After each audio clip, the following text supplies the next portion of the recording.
નમસ્કાર વિદ્યાર્થી મિત્રો, વિડીયો જોઈ રહેલા ધોરણ 9ના તમામ વિદ્યાર્થી મિત્રોનું આપણા સૌની આ યુટ્યુબ ચેનલમાં સ્વાગત છે। મિત્રો, આજે આપણે ધોરણ 9 વિજ્ઞાનમાં એક નવું પ્રકરણ, નવો પાઠ શરૂ કરીએ છીએ। પાઠ છે 14મો, નૈસર્ગિક સ્ત્રોતો। નૈસર્ગિક સ્ત્રોતો, નૈસર્ગિક શબ્દનો અર્થ થાય કુદરતી, નેચરલ, અને સ્ત્રોત એટલે અંગ્રેજીમાં એને રિસોર્સિસ કહેવાય। માટે નૈસર્ગિક સ્ત્રોતોને આપણે નેચરલ રિસોર્સિસ તરીકે ઓળખીએ છીએ, અથવા તો એને કુદરતી સ્ત્રોતો પણ આપણે કહીએ છીએ। હવે તમે જાણો છો કે આખા સૂર્યમંડળમાં જુદા જુદા ગ્રહો આવેલા છે। આ બધા ગ્રહોમાં એક જ માત્ર પૃથ્વી ગ્રહ એવો છે કે જેના ઉપર જીવ સૃષ્ટિનું અસ્તિત્વ છે, એટલે કે જીવન છે। અને પૃથ્વી પર જીવન હોવા પાછળ ઘણા બધા પરિબળો જરૂરી છે। એમાંનું એક પરિબળ છે કે ભાઈ, પૃથ્વી ઉપર ઘણા બધા એવા સ્ત્રોતો આવેલા છે, કુદરતી એવા સ્ત્રોતો આવેલા છે કે જે પૃથ્વી પર જીવનની સંભાવના દર્શાવે છે। એટલે કે એ બધા સ્ત્રોતોના કારણે પૃથ્વી પર જીવો, સજીવો જોવા મળે છે। જ્યારે બીજા બધા ગ્રહો ઉપર આવા સ્ત્રોતો ઉપલબ્ધ નથી કે જેના કારણે જીવનું અસ્તિત્વ સંભવી શકે। હવે તમે જુઓ કે જીવન માટે શાની જરૂર પડશે? તો જીવન માટે જરૂર પડે છે તાપમાનની, કારણ કે તાપમાન હોય તો જ એ તાપમાનથી, ઉર્જાથી, પ્રકાશથી વનસ્પતિ પ્રકાશ સંશ્લેષણની ક્રિયા કરીને પોતાનો ખોરાક બનાવી શકે, અને એ ખોરાકથી પ્રાણીઓ પણ જીવિત રહી શકે। પછી જરૂર પડશે પાણીની। આ મૂળભૂત જરૂરિયાતો છે: તાપમાન, પાણી, ખોરાક। પાણીની જરૂર પડશે, અને એવું માનવામાં આવે છે કે પૃથ્વી ઉપર જીવની ઉત્પત્તિ પાણીમાંથી જ થયેલી છે। એટલે પાણીમાં સૌ પ્રથમ પ્રોકેરિયોટા પ્રકારના સજીવો ઉત્પન્ન થયા।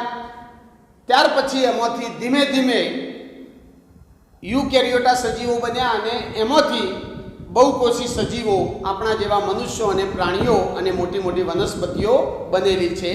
તો પાણી એ જીવનનો મુખ્ય આધાર ગણવામાં આવે છે। તો એ પાણી પૃથ્વી ઉપર ઉપલબ્ધ છે, અને પાણી એક અગત્યનો પૃથ્વીવાસીઓ માટે સ્ત્રોત ગણવામાં આવે છે। અને ત્રીજો છે ખોરાક। ખોરાક પણ એટલો જ જરૂરી છે, કારણ કે જીવતા રહેવા માટે, શરીરની જૈવિક ક્રિયાઓ કરવા માટે ખોરાક પણ એટલો જરૂરી બને છે। તો આ બધું જ પૃથ્વી ઉપર ઉપલબ્ધ છે। પૃથ્વી ઉપર સૂર્યની ઉર્જા મળી રહે છે, અને સાથે સાથે પૃથ્વી ઉપર પાણી અને ખોરાક પણ મળી રહે છે। માટે પૃથ્વી ઉપર જીવનું અસ્તિત્વ ઉદ્ભવી શક્યું છે।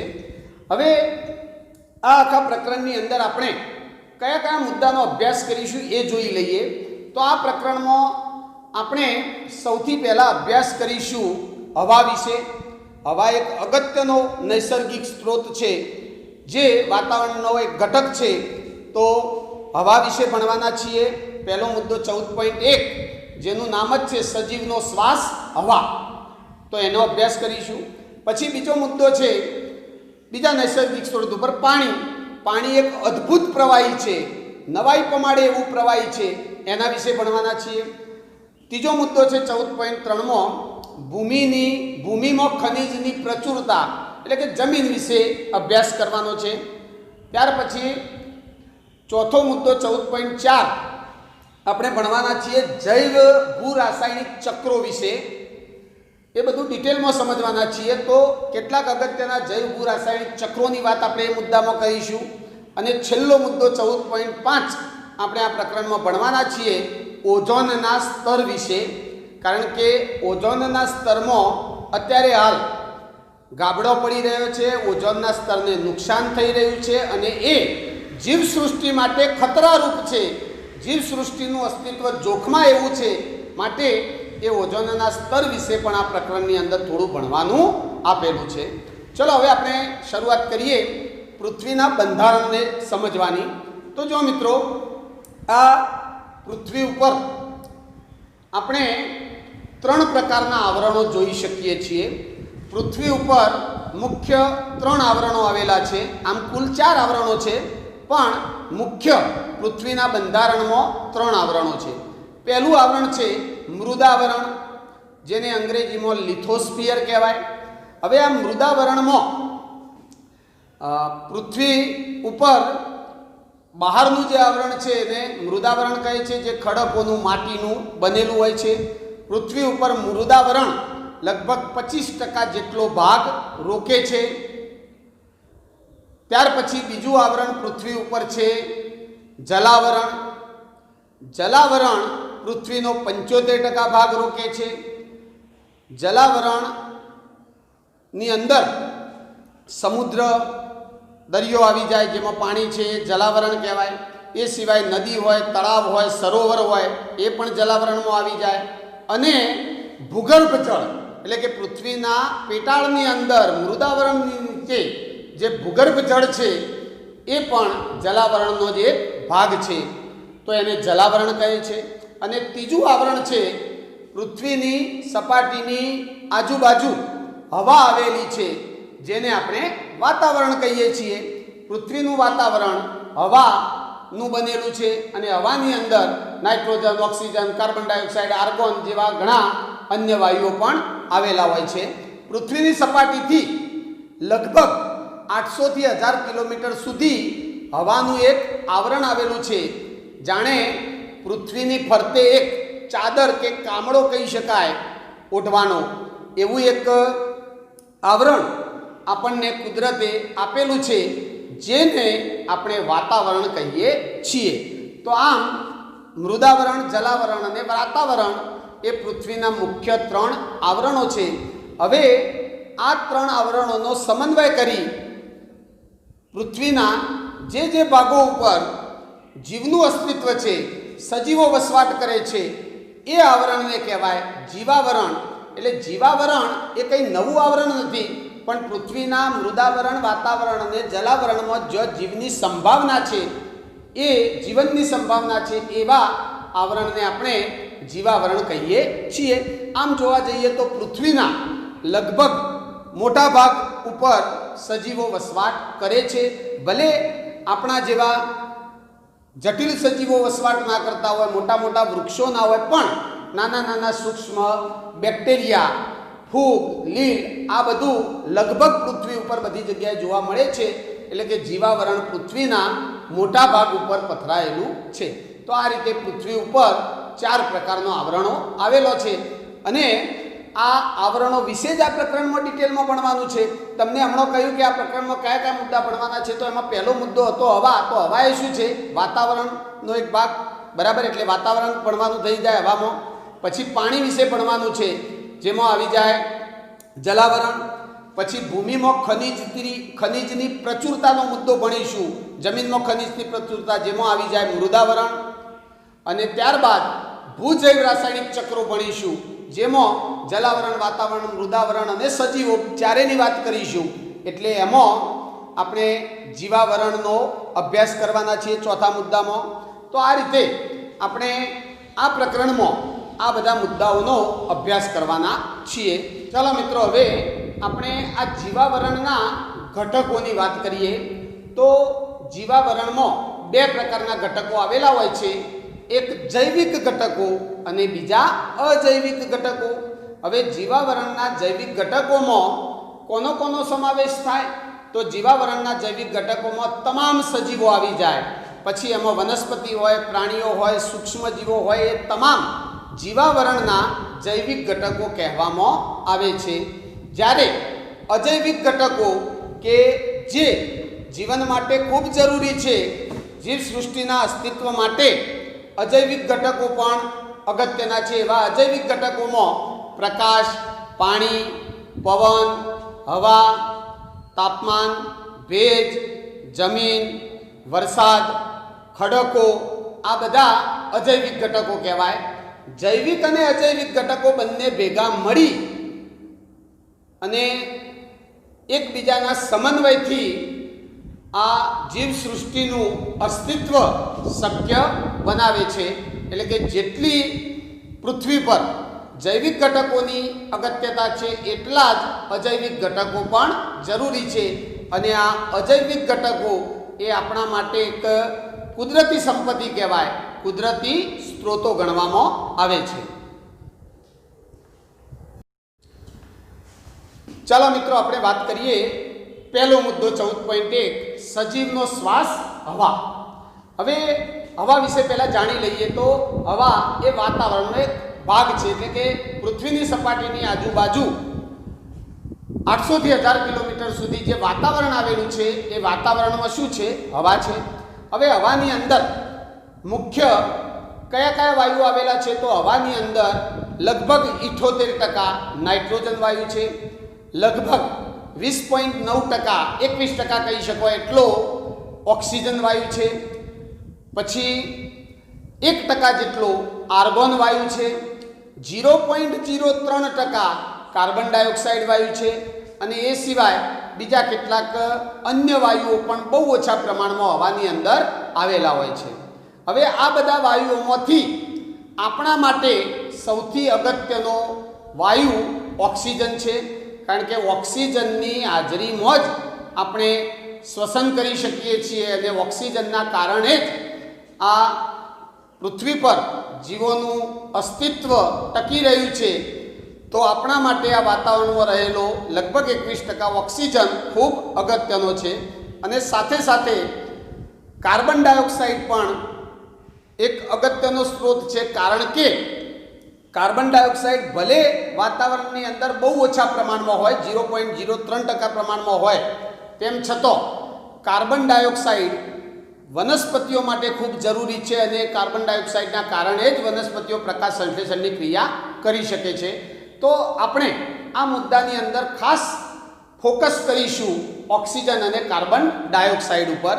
હવે તમે જુઓ કે ઓક્સિજન આ વાતાવરણમાં છે એ કઈ રીતે વપરાય છે। ઓક્સિજન ઘણી બધી ક્રિયાઓમાં ઉપયોગી છે, પણ મુખ્ય બે ક્રિયાઓ એવી આપણે જોઈએ કે જેમાં ઓક્સિજનનો ખૂબ વધારે ઉપયોગ થતો હોય। તો પહેલી ક્રિયા છે ઓક્સિજનના ઉપયોગની, એ છે શ્વસન ક્રિયા। શ્વસન દરમિયાન ઓક્સિજનનો ઉપયોગ થાય છે। તમે જુઓ કોઈ પણ પ્રકારના સજીવો હોય, પછી એ પ્રોકેરિયોટિક હોય કે યુકેરિયોટિક હોય, એ સજીવોના અંદર કોષોમાં ગ્લુકોઝ હોય છે। એ ગ્લુકોઝના અણુઓને તોડી અને એમાંથી ઉર્જા પ્રાપ્ત કરવા માટે, શક્તિ પ્રાપ્ત કરવા માટે ઓક્સિજનની જરૂર રહે છે। તો એ ક્રિયાઓમાં ઓક્સિજન વપરાય છે અને શ્વસનની ક્રિયા બધા સજીવો કરતા હોય છે, એટલે ઓક્સિજન પુષ્કળ આપણે વાતાવરણમાંથી વાપરીએ છીએ। શ્વસન, તો શ્વસનમાં શું થાય કે પ્રોકેરિયોટા, સમજો તમે, પ્રોકેરિયોટા એટલે આદિકોષ કેન્દ્રિત કોષો, આપણે 5મા પ્રકરણમાં ભણી ગયા છીએ। પ્રોકેરિયોટા અને યુકેરિયોટા સજીવો કોષોમાં રહેલા ગ્લુકોઝના અણુને ઓક્સિજનની હાજરીમાં, અહીંયા ઓક્સિજન જરૂરી છે, ઓક્સિજનની હાજરીમાં તોડીને ઉર્જા, શક્તિ ઉત્પન્ન કરે છે। આ ક્રિયામાં ઓક્સિજન વપરાય છે। ઓક્સિજન ક્યાં વપરાય એની વાત કરીએ છીએ, તો આ ક્રિયામાં ઓક્સિજન વપરાય છે। અને જો તમારે સમીકરણ સાથે જોવું હોય તો તમે લખી શકો કે આપણા કોષોની અંદર ગ્લુકોઝ હોય, ગ્લુકોઝનું સૂત્ર થાય C6H12O6। તમારે આ સમીકરણ યાદ રાખવાની જરૂર નથી, માત્ર સમજો કે કોષોની અંદર કેવી રાસાયણિક ક્રિયા થાય છે। આ ગ્લુકોઝ એની ઓક્સિજન સાથે પ્રક્રિયા થાય, પાણીની પણ થોડી જરૂર પડશે જે આપણા શરીરના કોષોમાં આવેલું જ હોય છે, અને આ પ્રક્રિયાથી કાર્બન ડાયોક્સાઇડ ઉત્પન્ન થાય, પાણીની વરાળ ઉત્પન્ન થાય અને સાથે સાથે એમાંથી ઉર્જા ઉત્પન્ન થતી હોય છે। આ ઉર્જા આપણા માટે ખૂબ અગત્યની છે, જેને આપણે શક્તિ કહીએ છીએ। તો આ રીતે આપણે લખી શકીએ છીએ, બેલેન્સ કરી દઈએ એકવાર. ચલો, તો જો આ છે ગ્લુકોઝ, અને ગ્લુકોઝનું ઓક્સિજનની હાજરીમાં ઓક્સિડેશન થઈ ઉર્જા ઉત્પન્ન થાય છે, અને એ ઉર્જાના કારણે આપણે જીવિત રહી શકીએ છીએ. એટલે ઓક્સિજન તમામ સજીવો શ્વસન ક્રિયામાં વાપરે છે. ત્યારબાદ ઓક્સિજનનો વધુ ઉપયોગ દહનની ક્રિયાઓમાં થાય છે. જ્યારે કોઈ પણ પદાર્થ સળગતો હોય, એનું દહન થતું હોય, ત્યારે ઓક્સિજન વપરાતો હોય છે. તમે લાકડું સળગાવો, કાગળ સળગાવો, તો કોઈ પણ બળતણનું સળગવું એ ઓક્સિજનની હાજરીમાં થતું હોય છે. કોઈ પણ પદાર્થ સળગાવીએ ત્યારે ઓક્સિજન વપરાય છે. તો આ રીતે આપણે ઓક્સિજન વાપરીએ છીએ હવાની અંદર રહેલો. હવે હવાની અંદર કાર્બન ડાયોક્સાઇડ વાયુ આવેલો છે, જેનું પ્રમાણ ખૂબ ઓછું છે, પણ કાર્બન ડાયોક્સાઇડ અગત્યનો છે, એટલે એની આપણે વાત કરીએ તો જુઓ, આપણા વાતાવરણમાં તો એટલે કે પૃથ્વીના વાતાવરણમાં તો 0.03% જ કાર્બન ડાયોક્સાઇડ છે, પણ આવું બીજા ગ્રહોમાં આપણા જેવું જ હોય એ શક્ય નથી. દાખલા તરીકે મંગળ અને શુક્રના વાતાવરણમાં તમે જુઓ તો મંગળ અને શુક્રના વાતાવરણમાં 95 થી 97% એટલે ખૂબ વધુ કહેવાય. 95 થી 97% મંગળ અને શુક્રના વાતાવરણમાં કાર્બન ડાયોક્સાઇડ આવેલો છે, અને આટલું બધું કાર્બન ડાયોક્સાઇડનું પ્રમાણ એ ખૂબ વધારે કહેવાય, અને એના કારણે ત્યાં જીવસૃષ્ટિનું અસ્તિત્વ પણ હાલ સુધી જોવા મળતું નથી.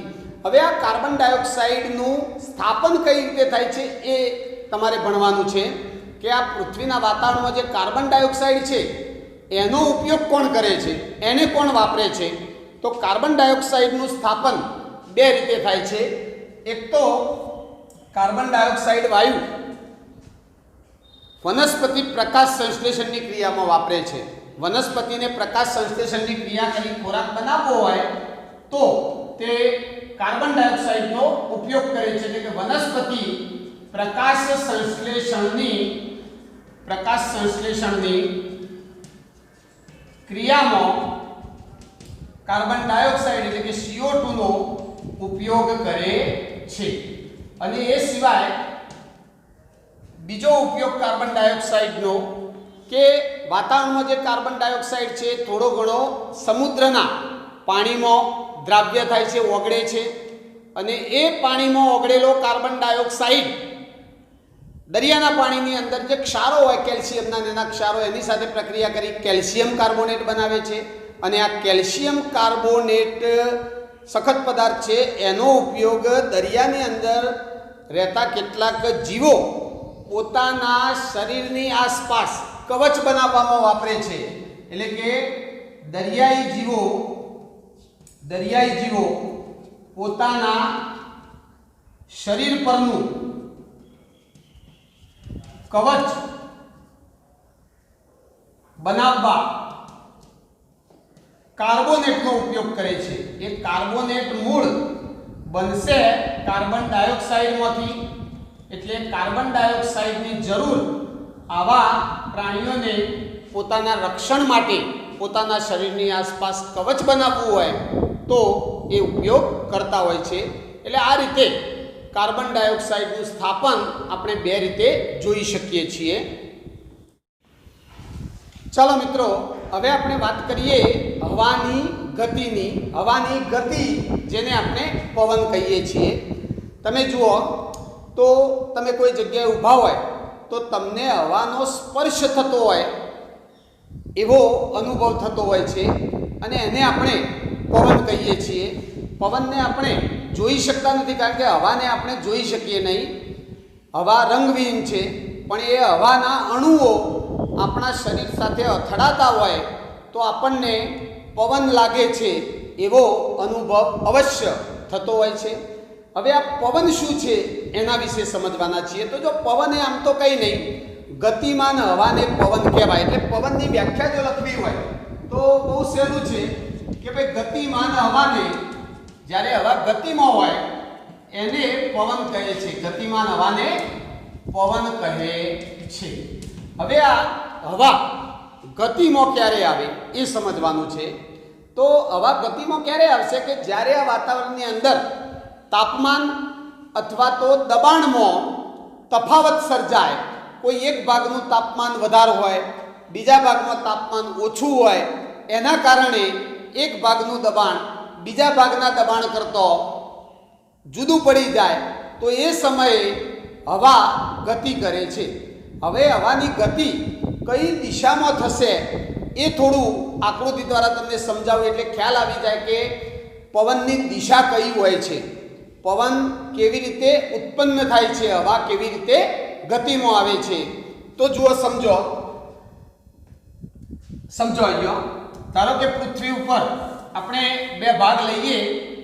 ચલો, આ એક ભાગ એવો છે કે જો તાપમાન વધુ છે, જો ગરમી કેવી છે, વધુ છે, તાપમાન વધુ છે, અને અહીંયા તાપમાન કેવું છે, ઓછું. સમજો બરાબર.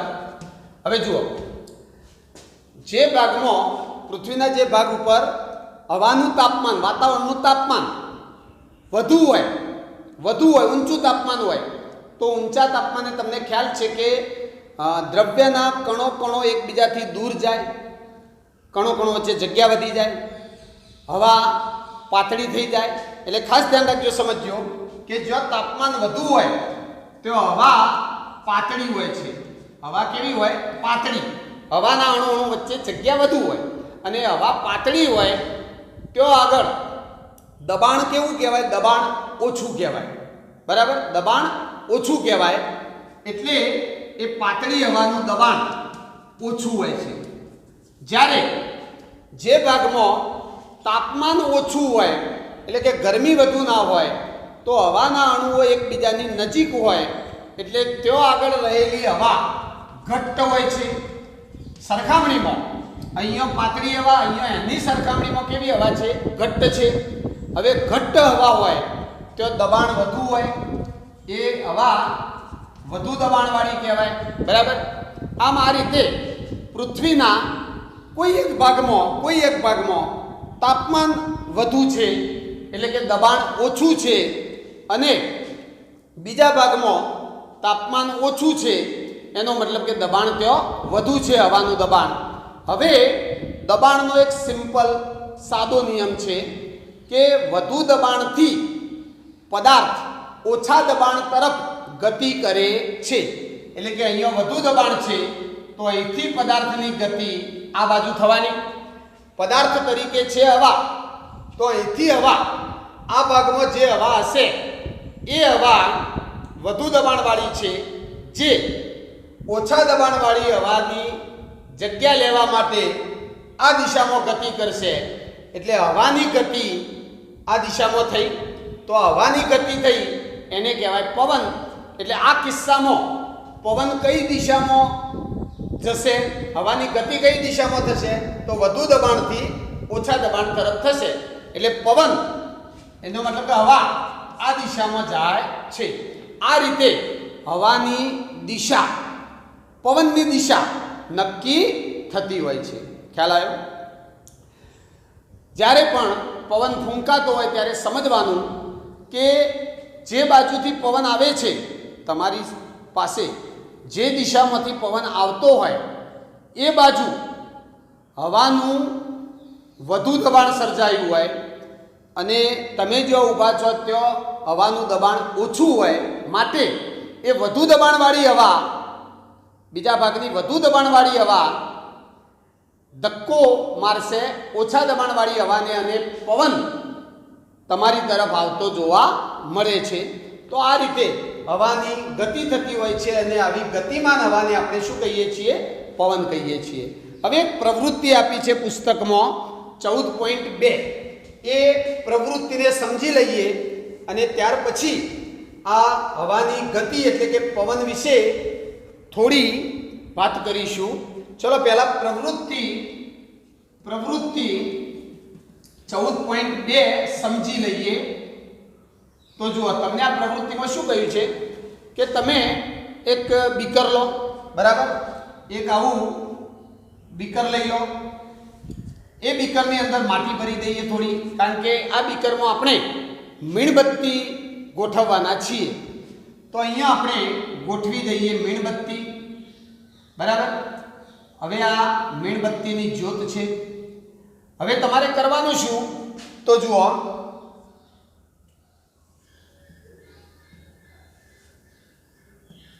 ચાલો આ છે બીકર, એમાં ગોઠવી દીધી મીણબત્તી।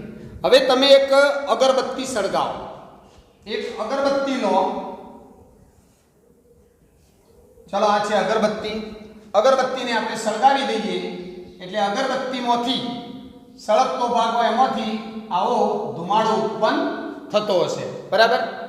ચલો હવે શું કરવાનું તમારે, આ સળગતી અગરબત્તીને આ જે પાત્ર છે એની કિનારી ઉપર લઈ જાઓ, અહીંયા લઈ જાઓ, ટૂંકમાં અહીંયા લઈ જાઓ, મીણબત્તીની જ્યોત સળગે છે એના ઉપર લઈ જાઓ, અહીંયા પકડી રાખો તો શું થશે, શું જોવા મળશે તમને, આ અગરબત્તીમાં આપણને ધુમાડો દેખાય છે, એ ધુમાડાની ગતિ કઈ બાજુ થાય છે એ જોવાનું છે। તો આ અગરબત્તીને તમે આ મીણબત્તીની નજીક, જ્યોતની નજીક લઈ જશો તો તમને જોવા મળશે કે સૌ પ્રથમ તો આ ધુમાડો મીણબત્તીની જ્યોત તરફ જાય છે, જ્યોત તરફ જશે કારણ કે અહીંયા તાપમાન ઓછું છે, આ મીણબત્તીની જ્યોતના આજુબાજુ જે હવા હોય એ હવા ખૂબ ગરમ છે એટલે દબાણ ઓછું હોય એટલે આ ધુમાડો પહેલાં જ્યોતની નજીક જશે અને ત્યાર પછી એ ધુમાડો ઉપર જાય છે। પછી તમે, ચલો આ પહેલું અવલોકન કર્યું, બીજું અવલોકન, પછી તમે આ અગરબત્તીને મીણબત્તીની જ્યોતના ઉપર થોડી ઉપર પકડી રાખો, તો થોડી ઉપર પકડી રાખશો તો તમને જોવા મળશે કે અગરબત્તીનો ધુમાડો સીધો ઉપર તરફ જતો હોય છે, આવું તમને જોવા મળશે। અને ત્રીજું અવલોકન તમે કરજો, આ મીણબત્તીને અહીંયા કિનારીની નજીક, આ જ્યોતની આજુબાજુ લઈ જશો તો પણ જ્યોતની નજીક હશે એટલે સૌથી પહેલાં ધુમાડો મીણબત્તીની જ્યોત તરફ આવશે અને ત્યાર પછી એ ધુમાડો ઉપર તરફ જાય છે। તો આમાં આપણે ધુમાડાની ગતિની દિશા જોઈ શકીએ છીએ અને એના પાછળ પણ તાપમાન અને દબાણનો તફાવત જ મહત્વનો ભાગ ભજવે છે।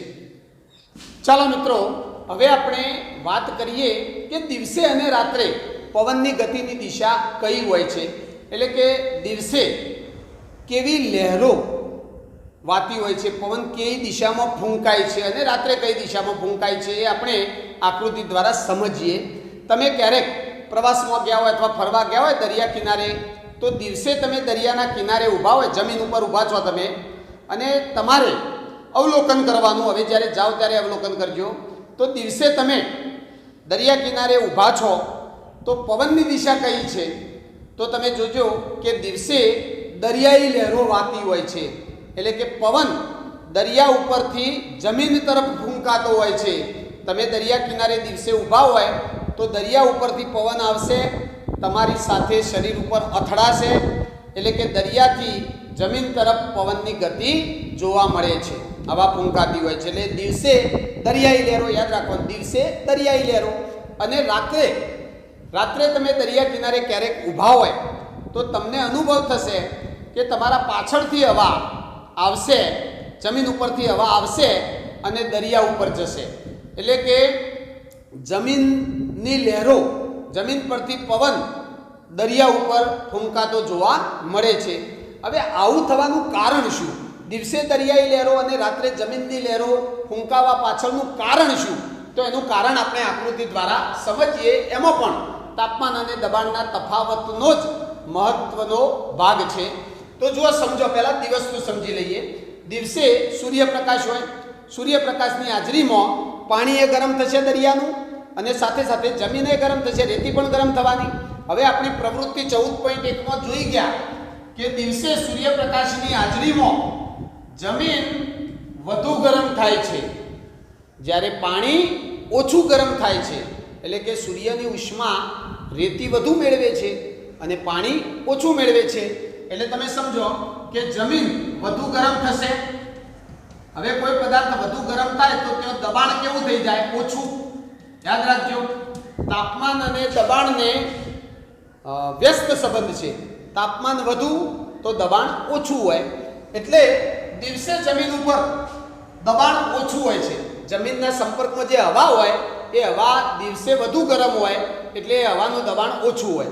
જ્યારે દિવસે જ દરિયાનું જે પાણી હોય, સમુદ્રનું પાણી હોય, એના ઉપર જે હવા હોય એ હવા ઓછી ગરમ હોય.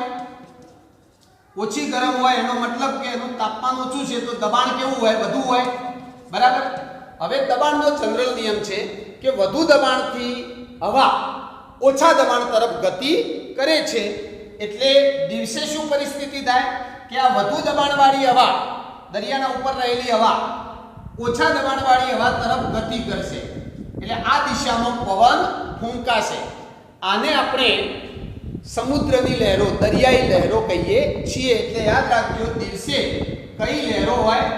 દરિયાઈ લહેરો આપણને જોવા મળે છે. દિવસે દરિયા કિનારે પવનની ગતિ સમુદ્રથી જમીન તરફ જોવા મળે છે. હવે રાત્રે શું થાય? તો રાત્રે આપણે જમીનની લહેરોનો અનુભવ કરીએ છીએ. જમીનની લહેરો પણ કેમ? તો જુઓ, હવે રાત્રે સૂર્યપ્રકાશ હોય નહીં એટલે પ્રકાશની ગેરહાજરીમાં હવે પદાર્થ ગરમ નહીં થાય, ઠંડા પડવાની વાત આવશે.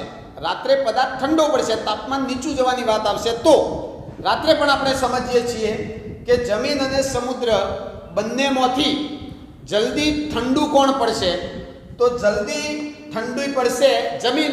તમને હમણાં જ કહ્યું હતું કે રેતી જમીન ગરમ પણ વધારે થાય, ઠંડી પણ વધુ થશે. એટલે રાત્રે શું હશે કે જમીનના સંપર્કમાં રહેલી જે હવા છે એ હવા ઠંડી હશે, તાપમાન એનું વધુ નીચું જશે. ઠંડી હવાનું દબાણ કેવું કહેવાય? વધુ કહેવાય. જ્યારે સમુદ્રનું પાણી ખૂબ ઠંડુ થતું નથી, એટલે કે જમીનની સરખામણીમાં ઓછું ઠંડુ થાય છે.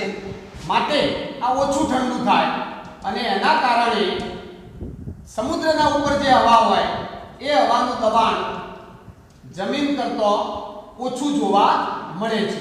બરાબર. હવે તમે જુઓ, રાત્રે દબાણનો તફાવત કેવો સર્જાયો? સમુદ્રની સપાટી ઉપરની હવાનું દબાણ ઓછું અને જમીનની સપાટી ઉપરનું હવાનું દબાણ વધુ છે. હવે દબાણનો તો જનરલ નિયમ જ છે, વધુ દબાણથી ઓછા દબાણ તરફ પદાર્થની ગતિ થાય. તો આ વધુ દબાણથી ઓછા દબાણ તરફ એટલે આ દિશામાં આપણને હવાની ગતિ જોવા મળશે. એટલે કે પવન લહેરો કઈ દિશામાં ફૂંકાશે? જમીન ઉપરથી સમુદ્રમાં. એટલે જમીન ઉપરથી લહેરો ફૂંકાશે. તો આપણે કહી શકીએ કે ભાઈ રાત્રે જમીનની લહેરો વાતી હોય છે, એટલે કે જમીનની લહેરો ફૂંકાતી હોય છે. પવનની દિશા, પવન ફૂંકાવાની દિશા જમીનથી સમુદ્ર તરફ હોય છે. તો આ રીતે સરસ આપણે સમજી શકીએ છીએ કે દિવસ અને રાત્રે કેવી રીતે દરિયાઈ લહેરો ઉત્પન્ન થાય છે અને જમીનની લહેરો ઉત્પન્ન થાય છે. ચલો સ્ક્રીનશોટ લઈ લો. આજનો તાસ આપણે અહીંયા પૂરો કરીએ છીએ.